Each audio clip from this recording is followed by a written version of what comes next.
토트넘이 안필드에서 0-4로 무너진 카라바오컵 준결승은 단순한 패배 이상의 의미를 갖는다.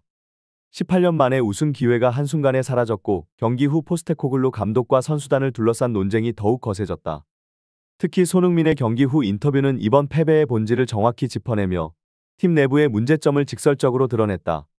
경기 후 손흥민은 인터뷰에서 너무 수비적으로 내려앉았던 게 문제라며 우리는 더 높은 위치에서 상대를 압박했어야 했다. 리버풀이 자신들의 플레이를 하도록 그대로 두면 이런 결과를 피할 수 없다. 고 밝혔다. 이는 토트넘의 수동적인 경기 운영이 결국 리버풀에게 경기를 헌납하는 결과를 초래했다는 점을 지적한 것이다. 손흥민의 발언에서 알 수 있듯 선수들이 의도적으로 뒤로 물러선 것이 아니라 이는 전술적 결정에 의한 것이었다. 반면 경기 후 포스테코글루 감독은 리버풀이 이른 시간 주도권을 잡도록 내버려뒀고 우리는 경기를 하기 어려웠다. 며 첫 두 골을 내준 상황에서는 더 잘할 수 있었지만 결국 중요한 것은 우리가 우리의 정체성과 강점에 맞게 플레이하지 않고 도전을 피했다는 것 이라고 말했다. 하지만 그의 발언에는 자신의 전술적 실패에 대한 직접적인 인정이 없었다. 오히려 선수들이 도전을 피했다는 표현을 사용하며 패배의 원인을 선수단에 돌리는 듯한 뉘앙스를 풍겼다. 이러한 태도는 많은 전문가들의 비판을 불러일으켰다. 선수들이 수비적으로 내려앉은 것은 감독의 전술적 지시에 따른 것이지 그들의 선택이 아니다. 라며 손흥민의 인터뷰가 포스테코글루의 전술적 한계를 그대로 드러냈다는 분석이 나왔다. 일부 팬들은 메시가 와도 이 팀에서 손흥민처럼 할 수 없을 것 이라며 현재의 전술 구조에서는 어떤 슈퍼스타가 와도 문제가 해결되지 않을 것이라는 의견을 내놓고 있다. 실제로 토트넘은 이번 시즌 공격적인 색깔을 띠고 있음에도 강팀을 상대로는 지나치게 수비적으로 내려앉아 고전을 면치 못하는 모습을 보였다. 이번 경기에서도 리버풀의 빌드업에 적극적으로 압박하지 않고 오히려 자신의 박스 근처로 내려앉으며 상대에게 공간을 내줬다. 이는 리버풀의 강한 압박과 빠른 공격 전환에 그대로 휘말리는 결과로 이어졌고 결국 0-4라는 참혹한 스코어를 남겼다. 카라바오컵 준결승에서 리버풀의 0-4로 완패한 토트넘. 그러나 스코어보다 더 뼈아픈 것은 경기 내용이었다. 손흥민을 비롯한 공격진이 사실상 수비수 역할을 하며 내려앉았고 그 결과 역습 한번 제대로 시도하지 못하는 난맥상을 보였다. 경기 후 포스테코글루 감독은 선수들이 도전을 피했다. 고 말했지만 경기 내내 손흥민이 윙백처럼 뛰는 장면이 전 세계 중계 화면을 통해 그대로 드러났다. 이를 두고 일부 전문가들은 선수들이 상대 압박에 밀려 내려앉은 게 아니라 애초에 감독의 전술적 지시 때문에 그렇게 배치된 것이라고 지적했다. 경기 내내 손흥민은 무함마드 살라를 막기 위해 오른쪽 풀백 제드 스펜스와 협력 수비를 해야 했다. 상대 윙어를 견제하기 위해 공격수가 수비 라인까지 내려오는 장면은 종종 볼 수 있지만 이 경기에서 손흥민은 지나치게 낮은 위치에서 머무르는 모습이 반복됐다. 이는 단순히 한두 장면이 아니라 전반전 내내 지속됐다. 손흥민이 윙백처럼 플레이한 것이 선수들의 선택이 아니라 전술적 요구였다는 뜻이다. 공격수에게 과도한 수비 부담이 주어진 결과 토트넘은 역습 전개가 어려워졌고 손흥민 역시 역습 상황에서 애초에 가담할 수조차 없는 위치에 있었다. 토트넘의 수비적인 경기 운영은 리버풀을 상대로 사실상 자폭에 가까운 결과를 초래했다. 강한 압박과 빠른 트랜지션이 강점인 리버풀을 상대로 지나치게 내려앉은 토트넘은 역습 기회가 와도 공격진이 깊숙한 위치에서 수비를 하느라 빠르게 전환할 수 없는 구조에 갇혔다. 토트넘이 수비 블록을 형성하고 있을 때 클루셉스키에게 공이 흘렀다. 그러나 문제는 그 다음이었다. 히샬리송은 즉시 빈 공간을 향해 달려나갔지만 손흥민은 여전히 박스 안에서 수비에 가담하고 있어 역습을 전개할 위치 자체에 있지 않았다. 이 클루셉스키는 히샬리송에게 원터치 패스를 내줬지만 리버풀 수비는 이미 대비가 끝난 상태였다. 히샬리송은 드리블 속도가 부족했고 주변에 마땅한 패스 옵션도 없었다. 결국 히샬리송은 리버풀 수비에 둘러싸여 공을 빼앗겼고 토트넘의 역습은 무산됐다. 전형적인 역습 실패의 공식이었다. 손흥민이 최전방이 아닌 박스 근처에서 수비에 집중해야 하는 전술적 구조 속에서 토트넘의 역습은 처음부터 성립할 수 없는 상태였다. 손흥민은 전 세계에서 가장 빠르고 효율적인 역습 전개 능력을 가진 선수 중 한 명이다. 하지만 이 경기에서 그는 낮은 위치에서 수비를 하느라 역습 상황에서도 스타트 라인이 지나치게 뒤쪽에 형성됐다. 이는 결국 역습을 시도할 때도 리버풀 수비보다 뒤에서 출발해야 하는 문제를 만들었고 자연스럽게 속도를 올리기 전에 상대 수비의 압박에 걸릴 수밖에 없었다. 손흥민이 낮은 위치에서 공을 잡고 돌파를 시도해도 이미 상대 풀백과 살라가 수비 가담을 하면서 그를 쉽게 견제할 수 있는 상황이었다.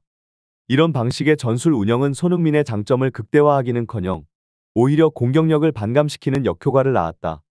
토트넘은 이번 시즌 포스테코글루 감독 아래에서 공격적인 축구를 구사한다고 평가받았다. 하지만 리버풀전에서 보여준 모습은 오히려 지나치게 수비적인 경기 운영이었다. 손흥민이 전방에서 빠른 역습을 전개하는 것이 아니라 수비진과 함께 내려앉아야 했던 점. 역습 전개 시 클루셉스키와 히샬리송이 드리블 돌파력이 부족해 상대 수비를 뚫어내지 못한 점. 전술적 구조상 손흥민이 공격적으로 가담하기 어려운 위치에 배치된 점. 이 모든 것이 맞물리면서 토트넘은 공격에서 전혀 위협적인 장면을 만들어내지 못했다. 토트넘의 영사 패배는 단순한 전술적 실패를 넘어 기본적인 빌드업조차 이루어지지 않은 경기였다. 특히 리버풀의 강한 압박에 미드필더들이 무너지고 패스 타이밍을 놓치는 장면들이 반복되면서 손흥민은 철저히 고립됐다. 토트넘의 공격이 왜 무력했는지를 자세히 살펴보자. 리버풀은 손흥민과 클루셉스키가 공을 잡으면 강한 압박을 가하며 공격 전개를 원천 봉쇄했다. 이에 대해 일부 전문가들은 리버풀이 사이드를 봉쇄하면 중앙 미드필더들이 빈 공간을 찾아 패스를 받아 전진해야 하는데 토트넘 미드필더들은 움직이지 못했다. 고 분석했다. 일사르, 벤탄쿠르, 비수마는 체력 부담에 시달리고 있었다. 강한 압박을 받는 팀이라면 미드필더들이 지속적으로 움직이며 패스를 받을 공간을 만들어야 하지만 이날 경기에서 토트넘 미드필더들은 이를 제대로 수행하지 못했다. 체력이 소진된 상태에서 포스테코글루 감독이 오히려 선수들에게 책임을 돌린 점도 논란이 됐다. 이 패스 전개 실패, 손흥민은 고립. 리버풀의 압박을 피하기 위해서는 빠른 패스 전개가 필요했지만 사르와 벤탄쿠르는 공을 오래 끌다가 타이밍을 놓쳤다. 손흥민이 빈 공간으로 움직여도 패스가 제때 나오지 않아 결국 공간이 닫혀버리는 장면이 여러 차례 연출됐다. 전반 22분 장면 분석. 사르가 좌측에서 공을 몰고 전진하는 상황. 히샬리송이 바깥쪽으로 빠지며 상대 수비를 유인, 손흥민 앞에 공간이 열림. 이 순간 사르가 빠르게 손흥민에게 패스를 넣어야 했지만 주저하다 타이밍을 놓침. 손흥민은 공간이 닫히기 전에 사이드로 빠지며 동료들에게 공간을 열어주려고 하지만 사르는 결국 뒤늦게 손흥민에게 무의미한 패스를 시도. 결국 손흥민은 패스를 받았지만 이미 공간이 닫혀 아무것도 할 수 없는 상황이 만들어졌다. 전문가들은 이를 두고 전술적 문제를 떠나 기본적인 경기 흐름조차 이해하지 못한 패스 전개였다.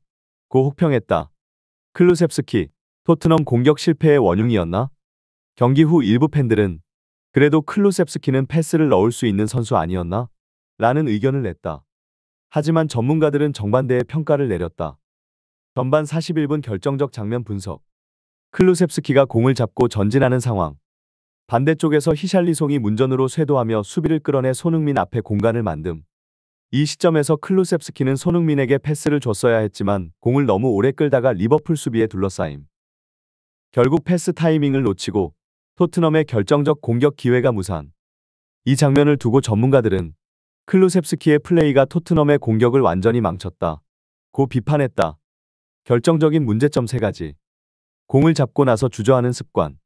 클루셉스키는 상대 압박을 피하려면 빠르게 패스를 주거나 돌파해야 했지만 공을 오래 끌다가 리버풀 수비가 정비할 시간을 벌어줬다. 공간이 열리는 타이밍을 인지하지 못함. 손흥민이 스스로 공간을 만들었지만 클루셉스키가 적절한 패스를 넣지 못하면서 공격이 무위로 돌아갔다. 역습 속도 저하. 클루셉스키가 공을 오래 끌면서 토트넘의 역습이 느려졌고 리버풀 수비가 쉽게 복귀할 수 있는 상황을 만들어줬다. 결국 이러한 장면들이 반복되면서 토트넘은 역습과 지공 모두 실패했고 경기는 리버풀의 일방적인 흐름으로 흘러갔다. 클루셉스키의 이기적인 플레이는 토트넘의 공격 전개를 더욱 어렵게 만들었다. 이날 경기에서 그는 패스보다는 무리한 슈팅을 선택하는 장면이 반복되었고 이는 결정적인 기회를 날리는 결과로 이어졌다. 특히 전반 41분 장면에서 아치 그레이와 히샬리송이 수비수를 끌어내며 손흥민에게 공간을 만들어줬지만 클루셉스키가 공을 대각선으로 몰고 가다 타이밍을 놓친 장면은 그의 경기 운영 미숙함을 단적으로 보여줬다. 이 장면에서 그는 손흥민이 침투하는 방향으로 패스를 연결해야 했지만 순간적인 판단 미스로 기회를 무산시켰고 결국 늦어진 패스는 상대 수비가 이미 정비된 상태에서 나와 손흥민이 공을 잡을 수 없는 위치로 향했다. 결국 클루셉스키는 이 상황에서 왼발로 무리한 슈팅을 시도했고 공은 하늘로 뜨며 완벽한 찬스가 허무하게 날아갔다. 이러한 클루셉스키의 경기 운영 방식에 대해 팬들은 강한 불만을 드러냈다. 일부 팬들은 클루셉스키는 공이 왼발에 걸리고 앞에 조금이라도 공간이 있으면 패스를 선택하지 않는다. 한두 번의 패스가 손흥민의 결정력 덕분에 골로 이어지면서 잘하는 선수처럼 보이지만 그 찬스가 오기 전까지는 수십 번의 기회를 저런 식으로 날려버린다. 고 비판했다. 이는 단순히 개인의 폼 저하 문제가 아니라 클루셉스키가 공격 전개에서 지나치게 독단적인 결정을 내린다는 구조적인 문제로 이어지고 있음을 시사한다.